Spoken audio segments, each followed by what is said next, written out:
ನನ್ ಮಗಳಿಗೆ ಏನಾಯ್ತು? ಯಾರಾದ್ರೂ ಬನ್ನಿ ಪ್ಲೀಸ್. ಹೆದರಬೇಡಿ, ಜಾಸ್ತಿ ಸ್ಟ್ರೆಸ್ ಆಗಿರೋದಕ್ಕೆ ಪ್ರಜ್ಞೆ ತಪ್ಪಿದೆ. ಸ್ವಲ್ಪ ಹೊತ್ತಲ್ಲೇ ಇವಳಿಗೆ ಎಚ್ಚರ ಆಗುತ್ತೆ.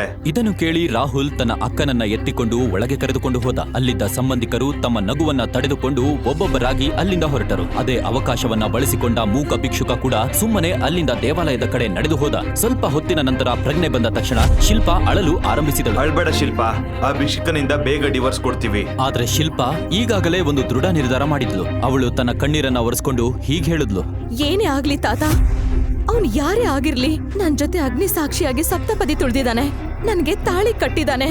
ಇವತ್ತಿಂದ ಅವನೇ ನನ್ ಗಂಡ.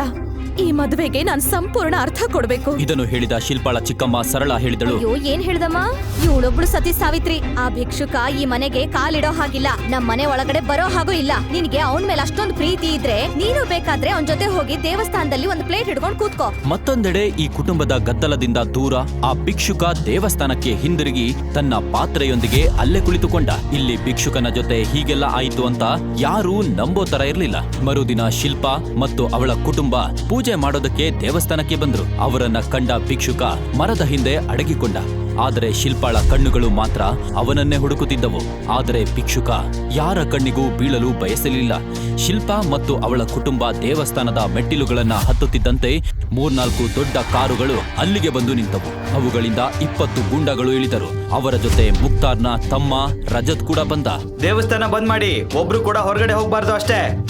ಜನರಿಗೆ ಏನಾಗುತ್ತಿದೆ ಎಂದು ಅರ್ಥವಾಗುವ ಮುನ್ನವೇ ಗೂಂಡಗಳು ದೇವಸ್ಥಾನವನ್ನ ಸಂಪೂರ್ಣವಾಗಿ ಸುತ್ತುವರೆದರು. ರಜತ್ 2 ಗೂಂಡಗಳೊಂದಿಗೆ ಮೆಟ್ಟಿಲುಗಳನ್ನ ಹತ್ತಿ ದೇವಸ್ಥಾನದ ಒಳಗೆ ಹೋದ. ಶಿಲ್ಪ ಕಣ್ಣು ಮುಚ್ಚಿಕೊಂಡೇ ದೇವಸ್ಥಾನದ ಪ್ರದಕ್ಷಿಣೆ ಹಾಕುತ್ತಿದ್ದಳು. ಇದ್ದಕ್ಕಿದ್ದಂತೆ ಯಾರೋ ತನ್ನ ಮುಂದೆ ನಿಂತಿರುವ ಅನುಭವವಾಯಿತು. ಅವಳು ಕಣ್ಣು ತೆರೆದಳು. ಎದುರು ನಿಂತಿದ್ದನ್ನ ನೋಡಿ ಅವಳಿಗೆ ಆಶ್ಚರ್ಯ ಆಯ್ತು. ಈಗ ನಿಂಗೇನ್ ಬೇಕು?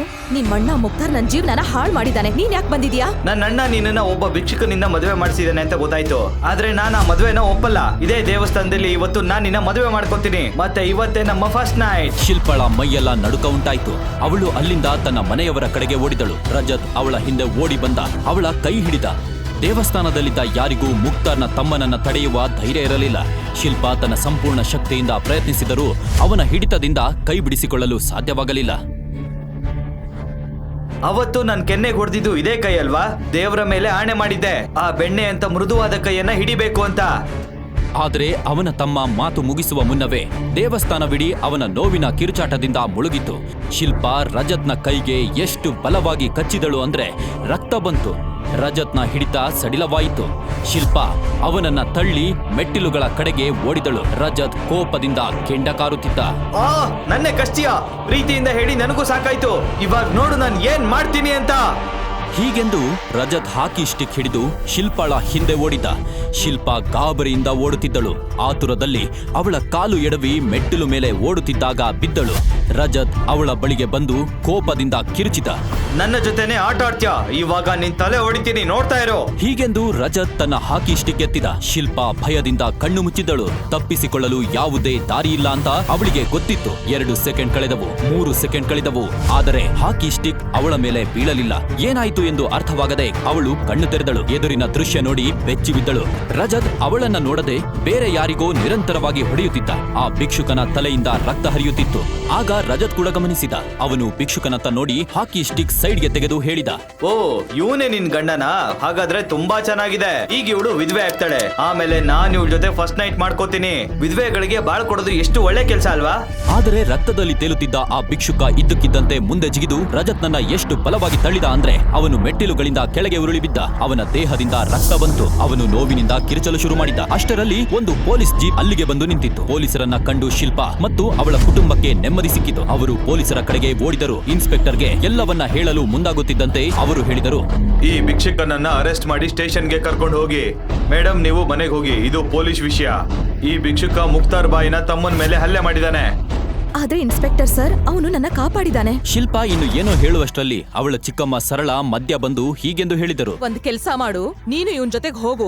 ಜೈಲಲ್ಲಿ ಕೂತ್ಕೊಂಡು ಅವನ್ ಜೊತೆ ಕಂಬಿ ಎಣ್ಸೋ. ಹೀಗೆಂದು ಸರಳ ಬಲವಂತವಾಗಿ ಶಿಲ್ಪಾಳ ಕೈ ಹಿಡಿದು ಅಲ್ಲಿಂದ ಕರೆದುಕೊಂಡು ಹೋದರು. ಪೊಲೀಸರು ಭಿಕ್ಷುಕನನ್ನ ಬಂಧಿಸಿದ್ರು. ಅವನು ಯಾವುದೇ ಪ್ರತಿರೋಧ ಮಾಡದೆ ಮೌನವಾಗಿ ಅವರ ಜೊತೆ ಹೋದ. ಪೊಲೀಸರು ಆ ಭಿಕ್ಷುಕನನ್ನ ಬಂಧಿಸಿದ್ರು. ಅವನು ಮೌನವಾಗಿ ಅವರ ಜೊತೆ ಠಾಣೆಗೆ ಹೋದ. ಇನ್ಸ್ಪೆಕ್ಟರ್ ತನ್ನ ಬೆಲ್ಟ್ ಅನ್ನು ಎತ್ತಿಕೊಳ್ಳುತ್ತಿದ್ದಂತೆ ಸ್ಟೇಷನ್ ಬಾಗಿಲು ಧಡಕ್ ಎಂದು ತೆರೆದುಕೊಂಡಿತು. ನಿನಗೆ ಕೆಲಸ ಬೇಕು ಅಂದ್ರೆ ಈಗಲೇ ನಿಲ್ಸು ಇನ್ಸ್ಪೆಕ್ಟರ್. ಬನ್ನಿ ಹಾಸ್ಪಿಟಲ್ ಹೋಗೋಣ. ತುಂಬಾ ಏಟ್ ಆಗಿದೆ ನಿಮ್ಗೆ.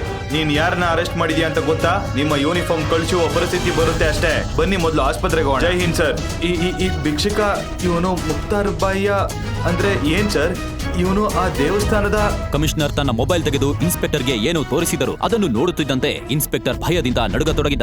ಮುಂದೆ ಏನಾಗಲಿದೆ?